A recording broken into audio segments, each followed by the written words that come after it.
हाँ तो practice set कौन सा है? 6 नंबर का। अब देखो यहाँ पे एक आयताकार भूखंड की चौड़ाई उसकी लंबाई की 1/5 है। ऐसे सवाल नहीं लगा पाते हो, बताओ। अरे तो आंसर क्या नहीं आता? पहले लैंग्वेज समझो, पहले पता है क्वेश्चन की लैंग्वेज समझी जाती है। उसने क्या कहा पहली लाइन? एक आयताकार, मतलब आयत है कोई, ठीक है। भूखंड की चौड़ाई, भूखंड की चौड़ाई मतलब भूमि का खंड यानी का जमीन, ठीक है। भूखंड की चौड़ाई उसकी लंबाई की, किसकी? उसकी लंबाई की 1/5 है। तो जो चौड़ाई है, जो चौड़ाई है उसकी लंबाई की किसकी? चौड़ाई है उसकी लंबाई की 1/5 है। जो कह दो वही है, आज तक यही तो पढ़ा है। चौड़ाई लंबाई की 1/5 है। बस यही काम समाप्त हो गया। जो चीज गुणा में है उस साइड भाग में पहुंचा दो। तो चौड़ाई बटे, ये गुणा में है ना, तो भाग में लंबाई बराबर क्या बचा? 1/5। मतलब चौड़ाई कितनी है? 1, लंबाई कितनी है? 5। अब देखो क्या कहता है। अगर भूखंड का परिमाप 480 मीटर है तो उस भूखंड की लंबाई क्या होगी? तो 480 मीटर क्या है? परिमाप है किसका? आयत का। आयत का। तो आयत का परिमाप तुम लोगों को दिया गया है। आयत का परिमाप दिया गया है। तो आयत का परिमाप कितना दिया गया है? कितना दिया गया है? 480 मीटर दिया गया है, ठीक है। तो आयत का परिमाप एक्चुअली होता क्या है? हाँ, पक्का है ना? हाँ, 2 कोष्टक लंबाई प्लस चौड़ाई। अब ये फॉर्मूला हर बार नहीं लिख सकते हम क्योंकि टाइम लगता है, ठीक है। देखो 2 गुणा में है यहाँ, तो यहाँ भाग में जाएगा। तो 2 से अगर हम काट दें तो कितना? 240 आएगा। आएगा 240 कि नहीं आएगा? आयत का परिमाप से हमने क्या निकाला? ये देखो लंबाई प्लस चौड़ाई निकाल दी। अच्छा, कभी भी ऐसा हो, देखो चौड़ाई क्या है? 1 है, लंबाई क्या है? 5 है। यहाँ देखते जाओ, किताब में आंसर नहीं है। अगर किताब में आंसर होता तुम्हारे लिए समझने लायक तो समझ लेते। तो चौड़ाई कितनी है? 1 है। लंबाई कितनी है? 5 है। तो लंबाई कितनी है? 5 है। चौड़ाई कितनी है? 1 है। तो याद रखना, अब यहाँ भी अंक, यहाँ भी अंक, तो किसका मान निकालोगे? पता चलेगा क्या? देखना 5 है, यहाँ 1 है, ठीक है। बराबर में 240 है।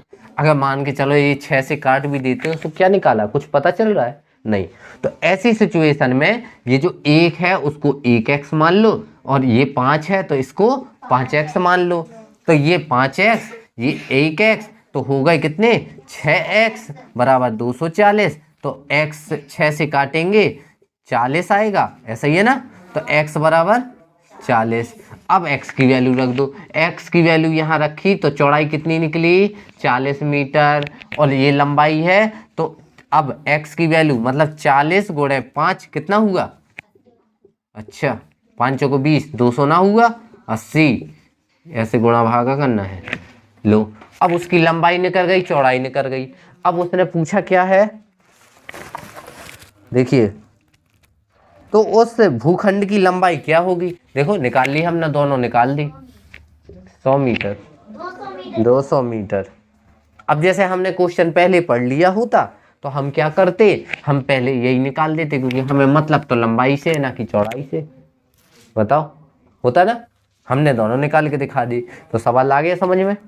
तो ऐसे ही सवाल है सब। बस अब पेपर में भी जो आएगा ना, होगा ऐसा ही, लेकिन तुम लोगों को समझना नहीं है। जब तक सवाल समझोगे नहीं तो हम क्या, हमारे जैसे 50 पर आ जाए तुम लोगों को नहीं पढ़ा सकते, ठीक है ना? यहाँ देखो, एक आयताकार लोहे की चादर 48 सेंटीमीटर लंबी। तो आयताकार लोहे की चादर है वो 88 सेंटीमीटर लंबी है। तो लंबाई कितनी हो गई आयत की? 88 सेंटीमीटर, तथा 36 सेंटीमीटर चौड़ी है। तो ये 36 सेंटीमीटर क्या हो गई? अरे यार 48 है। 48 सेंटीमीटर लंबी है और 36 सेंटीमीटर चौड़ी है। ये चौड़ाई हो गई ना, ठीक है। आराम से आया करो। देखो तो लंबाई कितनी हो गई 48 सेंटीमीटर और चौड़ाई कितनी हो गई 36 सेंटीमीटर। ये किसकी लंबाई और चौड़ाई है, आयत की, क्योंकि लोहे की चादर कैसी है, आयताकार। तो देखो इसके चारों कोनों से 4 बराबर वर्ग काटे गए हैं। अब एक चद्दर बनाएंगे, देखना वो कहना क्या चाहता है कि ये जैसे एक चद्दर है, ये हो गई आयताकार, ठीक है। अब इसके चारों कोने से क्या काटे गए, इसके चारों कोने से कहाँ गया, अरे इसके चारों कोने से 4 बराबर वर्ग काटे गए। मतलब 4 बराबर का मतलब है जैसे मान के चलो वर्ग में क्या होता है, लंबाई चौड़ाई सेम होती है। मान लो ये 5 है तो ये भी 5 होगा, ये भी 5 होगा, ये भी 5 होगा। ऐसा ही इस वाले से भी काटा गया जाएगा, इतना ही ऐसा ही और ऐसा ही इसमें, समझ गए। तो ऐसे काटे गए हैं, चद्दर ऐसी होगी। और वर्ग कैसे होंगे, लंबाई चौड़ाई में ऐसे कोने कोने से काट दिए हमने। ये अगर 5 5 होगा तो ये भी 5 5 5 5 5 5 5 5 5 5 5 5, समझ गए ना। तो भुजा कितनी, 5 ही, ठीक है। मान लो एक एग्जाम्पल है, हमें पता नहीं है 5 है, ठीक है। अब क्या है, देखो अब देखो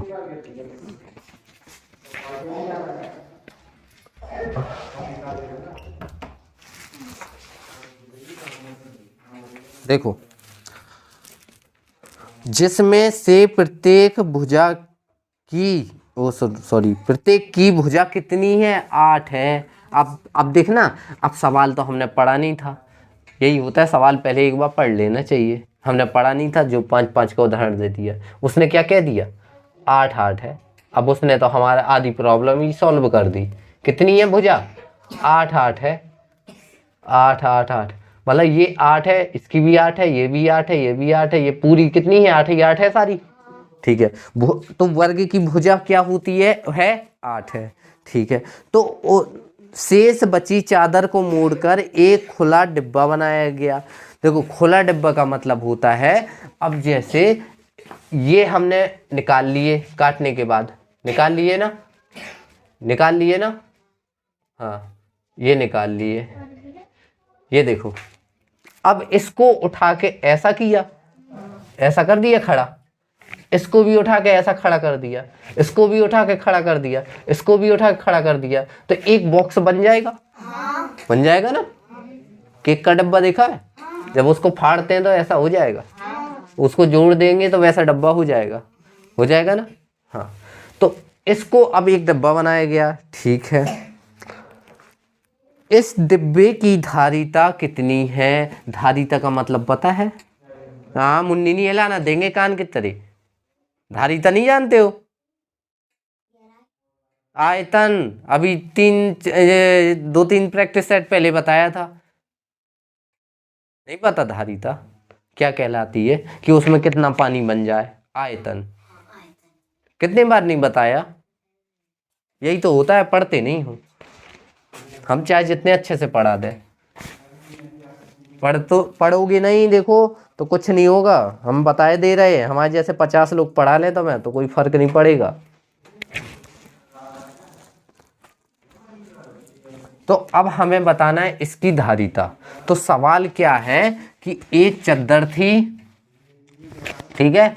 इस चद्दर में से हमें ये भाग हटाना है, ये भाग हटाना है, ये भाग हटाना है, ये भाग हटाना है। यानी पहले तो ये 4 भाग हटाने हैं ना। तो पहले एक वर्ग का क्षेत्रफल निकाल दे, क्योंकि उसे हटाना पड़ेगा नाप के। तो एक बात बताओ, वर्ग का क्षेत्रफल कितना होता है, भुजा स्क्वायर, यानी 8 का स्क्वायर होगा, यानी 64 आ जाएगा। और 64 कितने हैं हमारे पास, वर्ग 4 है।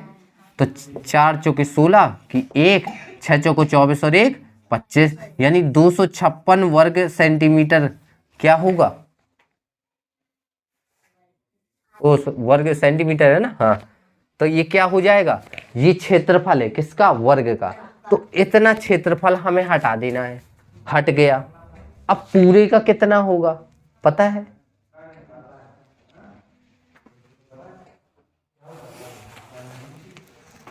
एक भूखंड जिसमें प्रत्येक बचा शेष चादर को मोड़कर एक खुला डिब्बा बनाया गया।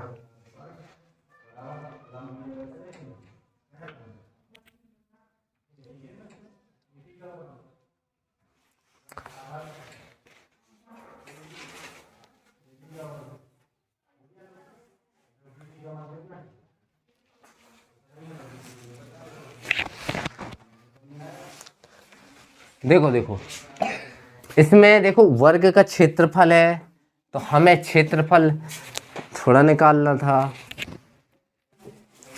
तो देखो ये क्या है, वर्ग, वर्ग है मतलब ये आयत है, और आयत से हमने वर्ग को हटा दिया, वर्ग को हटाया है। तो देखो वर्ग, और पूछा क्या गया, आयतन। तो आयतन घन सेंटीमीटर घन मीटर में होता है, और वर्ग मतलब स्क्वायर किस में होता है, वर्ग में। ये जो निकाला हमने वर्ग में है। तो हमने कहा था ना यूनिट एक जैसी होनी चाहिए, तो इसमें तो यूनिट एक जैसी है नहीं है। तो एक काम करते हैं, अब दूसरा रास्ता है हमारे पास। कैसे? अच्छा इसने कहा एक चद्दर है, देखना हम चद्दर दोबारा समझा रहे तुम्हें। ये रही, उस चद्दर की लंबाई कितनी है, 48 है टोटल, है ना। चौड़ाई कितनी है, 36 है टोटल, ध्यान से समझना। अब इसमें 4 कोने में वर्ग काटे गए हैं, 4 कोने कोने में वर्ग काटे गए हैं, और जिसकी भुजा कितनी है, 8। तो देखो मतलब उसका कहने का मतलब यहाँ अगर कोई वर्ग काटा गया है 4 बराबर, तो यहाँ ये जो होगी वो कितनी होगी, 8। ये होगी तो कितनी होगी, 8। ऐसा ही इसमें ये होगी तो ये होगी तो ये होगी तो ये, और ये वाली भी, ये वाली। अब देखो अच्छा ये है क्या पूरी, ये वाली, ये क्या है, इसके लिए चौड़ाई लंबाई, ये नहीं दिख रहा है, ये चौड़ाई ये कम चौड़ी नहीं दिख रही है। देखो ये क्या है, लंबाई। अगर लंबाई में से अगर इतनी लंबाई हटा दे, क्यों हटा दे पता है ना, क्योंकि वर्ग को हटाना है ना, और इतने लंबाई को हटा दे, मतलब ये 8 और 8 किसमें, चौड़ाई में से हटा दे, तो 48 है। अगर इसकी हमें लंबाई चाहिए ना, लंबाई चाहिए ना, देखो घनाभ जो बॉक्स बनेगा वो क्या बनेगा, घनाभ, ध्यान देना, घनाभ बनेगा, और उसमें क्या होगा, लंबाई होगी, चौड़ाई होगी और ऊंचाई होगी। तो पहले हमें उस बॉक्स की क्या चाहिए, लंबाई चाहिए, चौड़ाई चाहिए, ऊंचाई चाहिए, चाहिए कि नहीं चाहिए, ठीक है। अब अगर चौड़ाई में से 8 और 8 मतलब 16 घटा दें, ये तो कितने बचे, 20 नहीं बचे चौड़ाई में से। देखो 8 और 8 घट गए ना, ये वर्ग हट गया, ये वर्ग हट गया, तो क्या बचा, इतना सा बचा ना। तो चौड़ाई कितनी बची, 20 बची, ठीक है। लंबाई अगर पूरी 48 है, तो ये 8 और ये 8 गई, तो कितने बचे, 32 बचे ना लंबाई, ठीक है। ऊंचाई, अब ऊंचाई कैसे निकालेंगे, किसी ने ध्यान दिया ऊंचाई कैसे निकालेंगे? अच्छा देखो ये 8 है ना, ये 8 है ना, है ना। अच्छा इतना समझो, ये 32 और ये कितना था, 20, इतना समझो ये क्यों किया ऐसा। ये सवाल मोस्ट इंपॉर्टेंट है।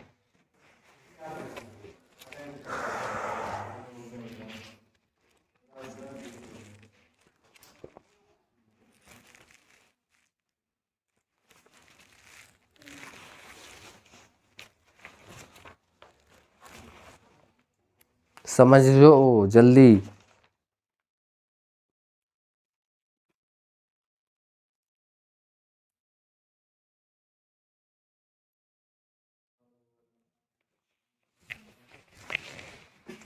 हमें क्या देख रहे हो बताओ। हमने लंबाई चौड़ाई ऊंचाई पता क्यों निकाली, क्यों नहीं पता ना, बोलो। ये घनाभ है, और घनाभ का आयतन निकालना है, उसने पूछा है। धारिता निकाला ना, तो धारिता निकालना ना, धारिता को ही आयतन कहते हैं। और घनाभ का आयतन होता है लंबाई गुणे चौड़ाई गुणे ऊंचाई। ये चीजें चाहिए हमें, बिना इसके सवाल नहीं सॉल्व होना है। तो इसमें हमें चाहिए लंबाई चौड़ाई ऊंचाई। तो हमने क्या किया, इतने में से इस हिस्से को हटाना है, इसको हटाना है, इसको हटाना है, इसको हटाना है। तो इसकी हमने ये चौड़ाई घटा दी, किसमें, पूरी चौड़ाई में से, पूरी चौड़ाई में से। और लंबाई घटा दी, इतनी लंबी पूरी लंबाई में से। तो ये ऊंचाई और लंबाई और ये चौड़ाई निकल गई। अब ऊंचाई कितनी है, तो एक बात बताओ, जब बॉक्स को उठा के मोड़ा जाएगा तो ये 8 ही सेंटीमीटर तो है, देखो ये भी तो 8 है, और इसको खड़ा किया जाएगा तो 8 ही तो रहेगा। तो ऊंचाई कितनी हो गई, 8। तो अब निकाल लो कि उसकी धारिता कितनी हो जाएगी। धारिता होती है लंबाई गुणे चौड़ाई गुणे ऊंचाई। तो 32 गुणे 20 गुणे 8, ऐसे ही होगा। ठीक है, तो अब 20 अट्ठे क्या होता है, अरे 8 दूनी, हाँ 160 आया, और 32 है गुणा में। ठीक है, 16 दूनी 32 की 3, 16 तिया 48 और 3 51, 120 घन। और हमेशा धारिता किस में होती है, घन, और सेंटीमीटर है तो सेंटीमीटर। देखो ऑप्शन में हुआ, आ गया। इस सवाल में दिमाग तो लगना था भाई, अच्छा सवाल है ये सवाल इन नमूनों को भी दे दे तो भी नहीं आएगा। कह देते तो नहीं बनना था। हाँ देख लो इसको एक बार और देखो, क्यों किया, पहले तो सवाल पढ़ो।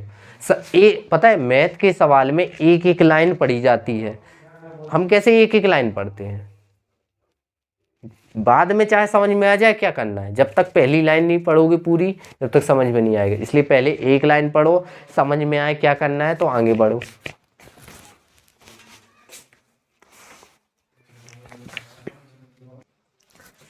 देखो अब आगे करते हैं, ठीक है।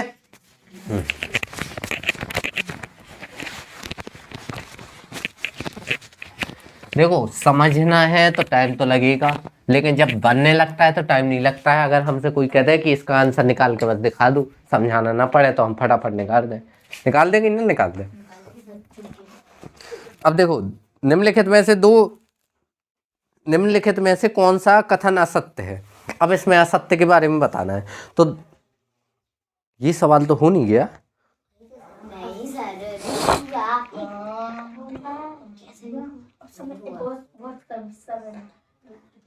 चलो ये बन जाएगा, पढ़ के देखना।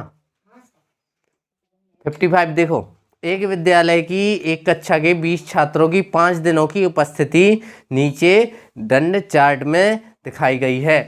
जो तुम लोग देखोगे तो सबके पास तो किताब है नहीं है, इसलिए लो दंड चार्ट देख लो। आ गया, ये रहा, इसको रोक लो, नोट करना उसको नोट कर लेना, ये रहा, ठीक है।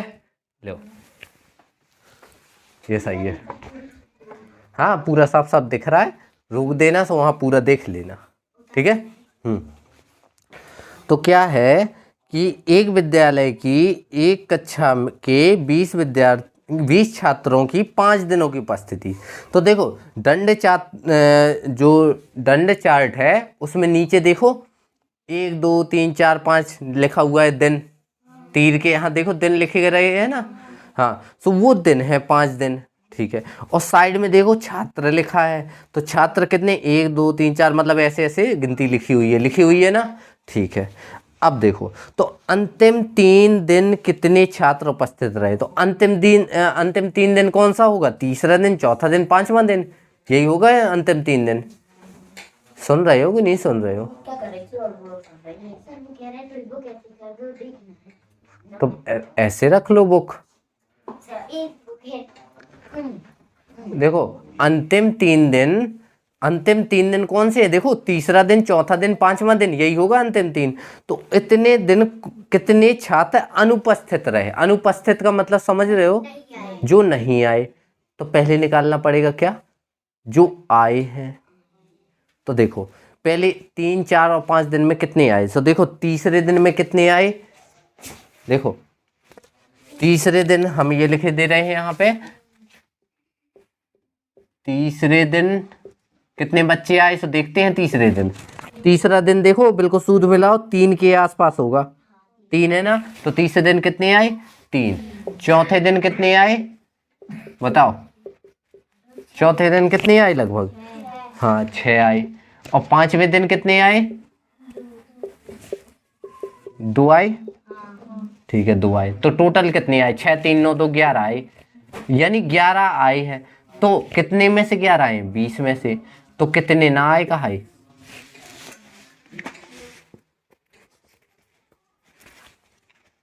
कितने ना आए कहा है, अरे गधी 11 आए हैं, 20 छात्र थे तो 9 नहीं आए बस। तो इसका आंसर क्या हो जाएगा, 9।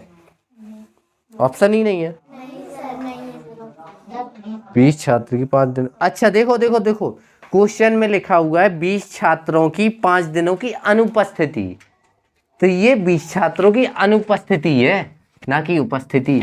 तो टोटल ये रहे अनुपस्थित, ये अनुपस्थित है, ये उपस्थित नहीं है, ये अनुपस्थित है। तो कुल कितने अनुपस्थित हैं, 11। तो अनुपस्थिति तो पूछे, अगर ये उपस्थित दिए गए होते फिर 20 में से 11 घटाते, है ना। अब देखो, कितने समय में 3% की दर से 8000 का साधारण ब्याज उतना ही होगा जितना कि 4% की दर से 6000 का साधारण ब्याज 5 वर्ष में होगा। मतलब वो क्या कह रहा है, साधारण ब्याज की बात हो रही है।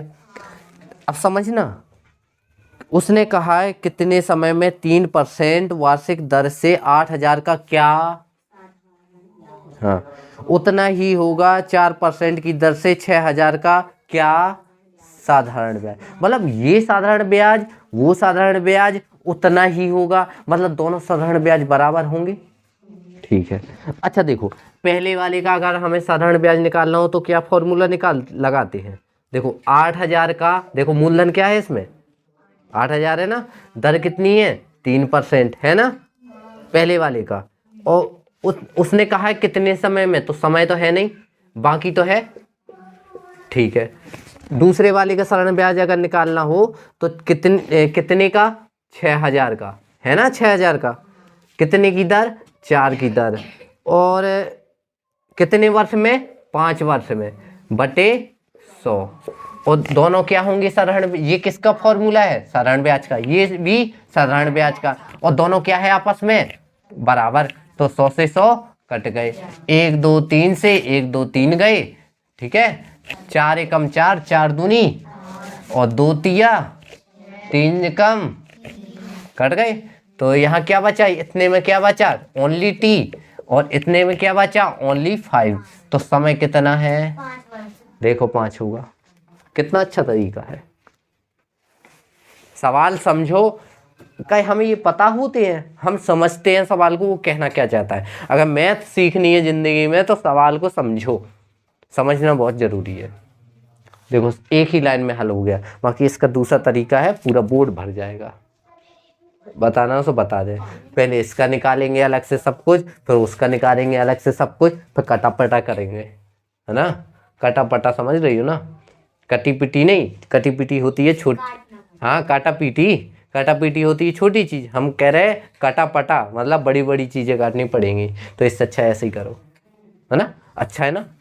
देखो 8000 का, देखो कितने समय में, देखो अब हम सवाल बता दें, मिला लेना सवाल ऐसे ही होगा, कितने समय में 8000 का 3% की दर से साधारण ब्याज उतना होगा जितना कि 4% की 6000 का 5 वर्ष में साधारण ब्याज होगा, कुछ ऐसा होगा सवाल।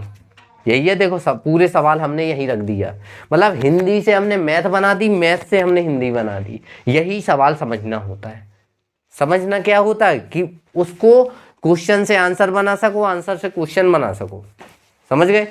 आगे देखो, एक दुकानदार अपने सामान पर क्रय मूल्य से 20% अधिक, देखो अब फिर से वही सवाल आ गया, क्रय मूल्य से 20% अधिक अंकित करता है। देखो अंकित करता है, तो अंकित मूल्य कितना करता है वो, अंकित मूल्य क्या करेगा, अंकित मूल्य क्या करेगा, क्रय मूल्य से अधिक अंकित करता है ना। तो क्रय मूल्य मान लो 100 है, और 20 कितना अधिक करता है, 20 अधिक करता है ना, तो 20 अधिक होगा तो टोटल कितना अंकित किया उसने? 120% किया।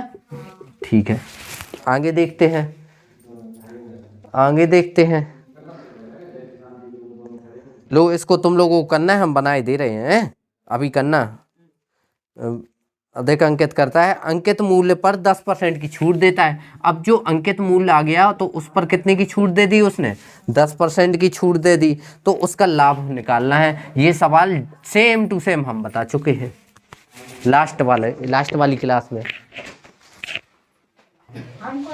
यहाँ देखो, देखो अंकित मूल्य क्या था, उसने कहा है जो अंकित मूल्य है उससे 20% अधिक अंकित करता है, तो मतलब अंकित मूल्य कितना हो जाएगा? 120%। और फिर वो छूट देता है। तो बताओ छूट किस में देता है? छूट किस पे दी जाती है?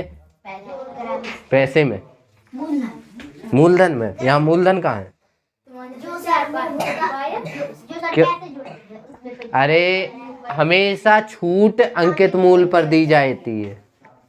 किस पर? अंकित मूल्य पर। तो 120 है अंकित मूल्य, उस पर कितने की छूट? 10% की। अगर हम छूट दे दें, मतलब वो पैसे हमें चाहिए नहीं है, तो देखो तो कितने की छूट दे दी हमने? 12 की। यानी हमें 12 नहीं चाहिए, तो फिर कितने मिले? 12 हमने छोड़ दिए। इतने थे उसमें रेट, 120 थे, हमें 12 नहीं चाहिए, तो हमने कितने लिए होंगे उससे? 108। 108 क्या होगा? एसपी, क्योंकि उससे रुपए लेंगे, हमने कोई चीज बेची होगी, तो 108 रुपए में बेची। अब उसने लाभ या हानि पूछा, तो बताओ 100 की चीज थी, 108 में बेच दी, तो 8 का लाभ किस पर? 100 पर। ऐसा ही है ना, बटे 100, कितने % का लाभ? इतना सरल सवाल था। और एक ही सेम टू सेम सवाल हम बता चुके हैं। वैसे तो हमें बताना नहीं चाहिए था, तुम लोग लगाते कायदे से तब समझ में आता। तो इसका मतलब तुम लोगों ने उस दिन के सवाल ज़्यादा से ज़्यादा एक ही बार लगाए हैं, छोड़ दिए हैं। और अब हम उठाने वाले डंडा आज। हाँ, तो ये समझ में आ गया। अब देखो, कूट लिया, कूट ली है, ठीक है। घर में दिखाना, पक्का दिखाना, हमें इस वीडियो में रिकॉर्ड करना चाहिए, है ना।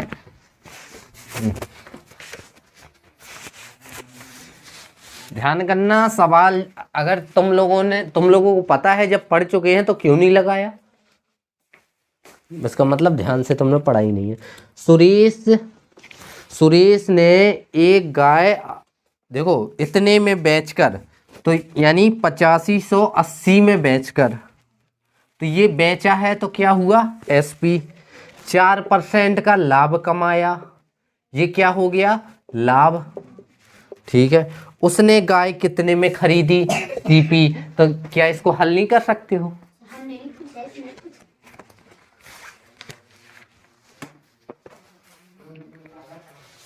करो हल जल्दी से, 1 मिनट के अंदर।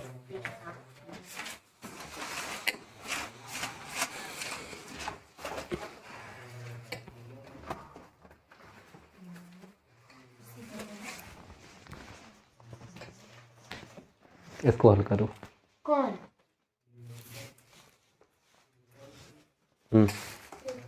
जल्दी, नीचे साइड। हाँ बिल्कुल लो। एक गाय 8580 में सुरेश ने बेचकर 4% का लाभ कमाया, तो उसका गाय का क्रय मूल्य बताइए।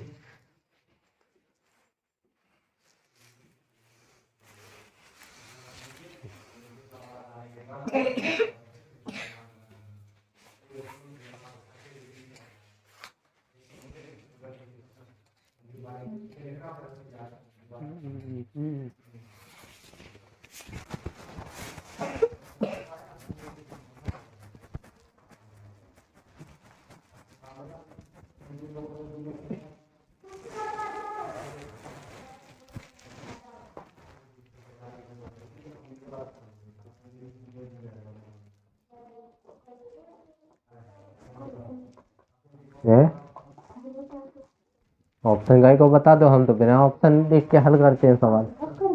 हम गाय को सब कर देंगे, कहीं हम इंसान नहीं है क्या? इंसान नहीं? दादी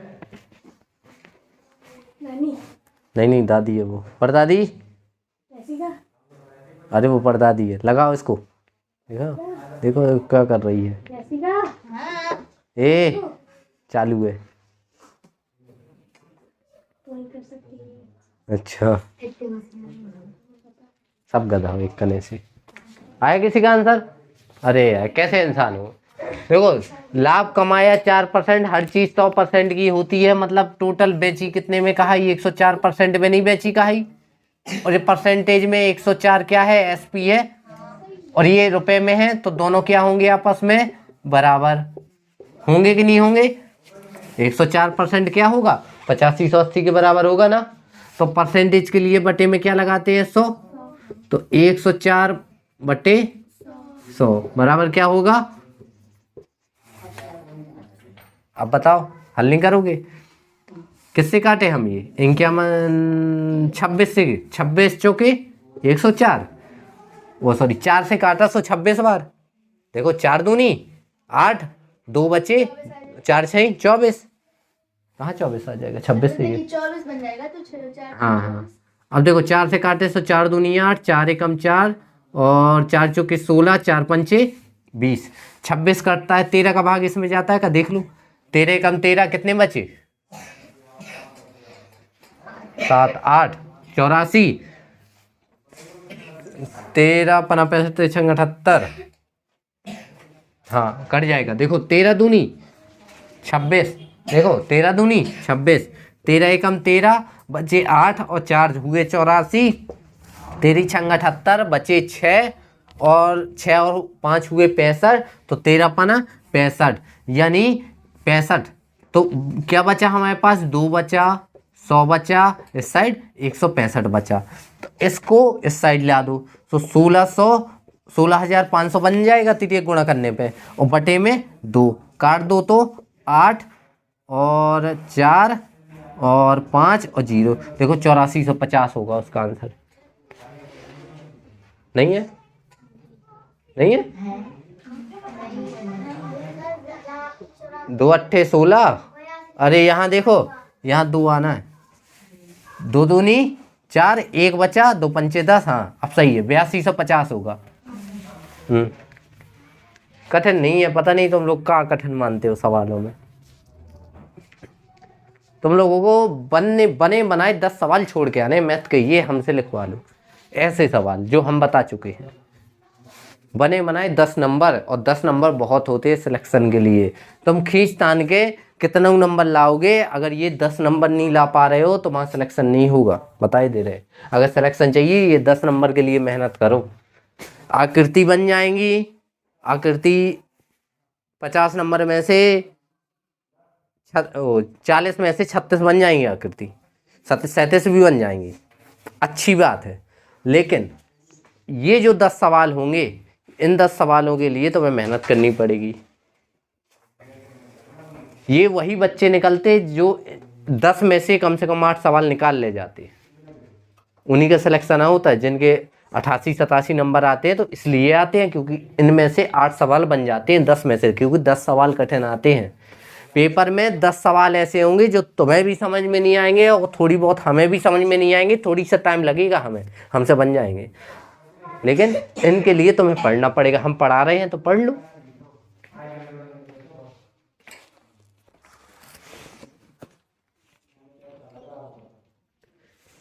एक रेलगाड़ी ने 19 घंटे में 1235 किलोमीटर की दूरी तय की। हम कैसे एक एक लाइन पढ़ते हैं? एक रेलगाड़ी ने 19 घंटे में 1265 किलोमीटर की दूरी तय की, ऐसा ही है ना? 1235 किलोमीटर की। तो देखो 19 घंटे में 1235 किलोमीटर की दूरी तय की, मतलब ये क्या हो गई? दूरी। ये क्या हो गया? समय। अब आगे बढ़ते हैं। यदि एक कार की औसत गति रेलगाड़ी की औसत गति का 4/5। देखो अब फिर से वही जो सबसे पहले सवाल बताया था ना, वैसी लैंग्वेज है। बोलो लैंग्वेज, दूसरी लाइन जो हमने अभी अभी पढ़ी। कार की औसत देखो कार की औसत गति, फिर औसत गति रेलगाड़ी की यहाँ देखो रेलगाड़ी की औसत गति, फिर 4/5 गुण देखो देखो अच्छे से फिर से एक पढ़ो एक बार जहां से पढ़ा था फुल स्टॉप के बाद तुमने एक अक्षर खा गई हो, एक ही अक्षर में बेकार हो जाता है। कार की औसत हाँ, कार की औसत गति, ठीक है। रेलगाड़ी की औसत गति का ये अक्षर खा गई हो। कार की औसत गति रेलगाड़ी की औसत गति का 4/5 4/5% नहीं होगा, परसेंट नहीं 4/5 हो, ऐसा ही है ना। रुको, अब देखो ऐसे में क्या करना है, गुणा में जो चीज वो कहाँ आ जाएगी, भाग में। अभी अभी हमने पहले बता दिया, रेलगाड़ी आ गई बटे में, यहाँ 4/5, तो रेल कार की कितनी हो गई 4, रेलगाड़ी की कितनी हो गई, और ये है क्या, औसत गति है ना, औसत गति है ना, ठीक है। फिर आगे 4/5 गुण तो कार 22 घंटे में कितनी दूरी तय करेगी। हाँ, तो अब समय दिया गया है 22 घंटे में, 22 घंटे में कितनी दूरी, तो ये दूरी हमें ज्ञात करनी है। देखो 19 घंटे में एक रेलगाड़ी 1235 किलोमीटर, 19 घंटे में एक रेलगाड़ी 1235 किलोमीटर की दूरी तय करती है, ठीक है। और कार की औसत गति रेलगाड़ी की औसत गति की कितनी है, 4/5 है, मतलब कार की 4 और रेलगाड़ी की 5। जब भी ऐसी सिचुएशन हो, हम बता चुके साथ में क्या मान लेना है, x मान लो, ठीक है। अब देखो ये समय है, ये दूरी है, तो क्या इसकी चाल निकाल सकते हैं। औसत गति, औसत गति क्या होती, गति क्या होती है, चाल ही तो होती है। याद रखना, गति अगर आए तो चाल के बारे में कही गई है, ठीक है। इसकी अगर चाल निकालना हो तो कैसे निकालेंगे, चाल बराबर क्या होता है, दूरी बटे समय, तो 1235 बटे 19, 19 से अगर भाग दें तो दो भला भाग कितना आता है। देखो तो ये 19 से काटा तो 19 से छक्का 114, बचे कितने 9, सो गए 95, 19 पना 95, तो 65 किलोमीटर पर आवर, तो ये क्या हो गई चाल। अब देखो उसने कहा है कि कार की औसत चाल या गति, चाल कार की रेलगाड़ी की औसत चाल, और ये कार की औसत चाल रेलगाड़ी की कितनी है, 4/5 है ना। अच्छा देखो हमने ये किसकी निकाली है, ये किसकी है, हाँ रेल के बारे में दिया गया था ना, तो ये किसकी हो गई, रेल की। रेल की कितनी निकली 65, लेकिन यहाँ रेल की कितनी है 5x, तो x की वैल्यू निकालें। देखो 5 से काटें, 1x की वैल्यू निकाल दें, 5 से निकालेंगे तो कितनी आएगी 1x की वैल्यू, x बराबर कितना आया 13। तो अब कार की निकालनी हो तो 4 गुणे 13 कर दें, तो कितनी कार की निकल आई, 52 किलोमीटर पर आवर निकल आई। अब उसने क्या पूछा कि कितनी दूरी तय करेगा, तो देखो कार की चाल कितनी आ गई 52 किलोमीटर पर आवर, समय दिया गया, तो क्या हम उसकी दूरी निकाल सकते हैं। दूरी बराबर क्या आएगा, दूरी बराबर चाल गुणे समय, यही होता है। तो दूरी निकालना है तो चाल कितनी आ गई थी यहाँ पे 52, और समय कितना है 22, तो गुणा कर दो, 22 दूनी 44 की 4, 22 पंचे 110 और 4 114, देखो 11 से 44 किलोमीटर आएगा। आ गया ना, कठिन है, हमने ये सब चीज़ें पढ़ाई हैं। हाँ ये चीज़ हम मान सकते हैं कि ऐसा करना नया है, जो ऐसा किया ना ये चीज़ नई है, जो आज सिखा दी दूसरी बार, 2 बार बता दी ना। बाकी हमने देखो ये सब निकालना सिखाया, चाल कैसे निकालते हैं। पहले क्या किया, एक रेलगाड़ी थी 19 घंटे में इतनी दूरी जाती है, ठीक है। फिर उसने कहा है कार की चाल रेलगाड़ी की चाल से की क्या है 4/5, ये भी निकाल दिए। देखो कार की चाल रेलगाड़ी की 4/5 है, ये भी निकाल लिया। तो ऐसी सिचुएशन आ जाए, हमने बताया क्या कर देना, बटे में पहुंचा देना। तो कार की 4 और रेलगाड़ी की 5, ऐसी सिचुएशन में x मान लेते हैं, मान लिया। अब हमने यहाँ देखा कि ये समय है, ये दूरी है, तो क्या हम रेलगाड़ी की चाल निकाल सकते हैं, तो निकाला 65, और रेलगाड़ी की चाल x के फॉर्म में कितनी है 5x, लेकिन रियल में कितनी है 65, तो एक x की वैल्यू निकाल दी तो x की वैल्यू कितनी आई 13, और इसी 13 x की वैल्यू निकाल दी तो कार की निकाल ली हमने 52। तो अब 52 की चाल से कार चलेगी, इतने समय में कितनी दूरी तय कर लेगी। तो समय दिया गया, चाल दी गई है, तो दूरी निकाल ली। आंसर समझ गए? हाँ हाँ करो। देखो अगले सवाल में बढ़ते हैं। एक लास्ट है। एक कनस्तर में 16 लीटर तेल है, ठीक है, मतलब एक कोई डब्बा है, उस पे कितना है 16 लीटर तेल है। तो तेल की मात्रा कितनी हो गई? तेल हो गया हमारा 16 लीटर, ठीक है। आगे देखते हैं। इसमें 0.80 लीटर धारिता की कितनी बोतलें भरी जा सकती हैं? ये सवाल हम बता चुके हैं, नहीं बताएंगे, नहीं बताया। 16 लीटर तेल है, उसने कहा 0.8 लीटर है, हाँ 80 लीटर की कितनी बोतलें भरी जा सकती हैं। देखो टोटल पानी तो हमारे पास इतना है, अब हर गिलास में इतना इतना पानी भरना है, तो कितने गिलास भर सकते हो? एक मग्गा वाला बताया था, मग वाला, ये वही है। तो इसमें क्या कर देते हैं, भाग। तो देखना 2 जीरो बाद दशमलव है, तो यहाँ रुको एक चीज, हाँ 100 को गुणा करेंगे अगर दशमलव हटाएंगे, 2 जीरो बाद है। दूसरी चीज यहाँ ये देखो कि ये लीटर है, ये लीटर है, ये भी कंफर्म कर लो, ठीक है। अब काटेंगे तो देखो इस जीरो की तो कोई वैल्यू नहीं है, इस जीरो से ये जीरो काट देंगे, काट दिया। 8 दूनी 2 गुणे 10, देखो 20 को आप कर दे। वहीं पेपर जो क्वेश्चन पेपर मिलेगा, आधे सवाल ऐसे आएंगे जो तुम क्वेश्चन पेपर में वही संख्या देख के काट पीट के हल कर दोगे। तुम्हें पेन कॉपी तक चलाने की जरूरत नहीं है। इसमें क्या तुम्हें कुछ चलाने की जरूरत थी? वहीं पता है वहाँ क्या करते, हम तुम्हारी जगह होते, वहाँ पता दिया गया है 16 लीटर यहाँ लिखा होगा और इतने इतने की कितनी बोतलें भरी जा सकती हैं। तो हम एकदम दिमाग लगाते, यहाँ का दशमलव हटाना है तो यहाँ 2 जीरो वाला गुणा कर दो। हम यहाँ से अब ये कितना बन गया हमारे लिए 80 बन गया, 80 था ना, ये 080 था, दशमलव हटाया हमने तो ये 80 था, हमने यहाँ 0 से 0 उड़ा दिया। 8 दूनी 16, 2 गुणे 10 यानी 20 आ जाएगा आंसर हमारा।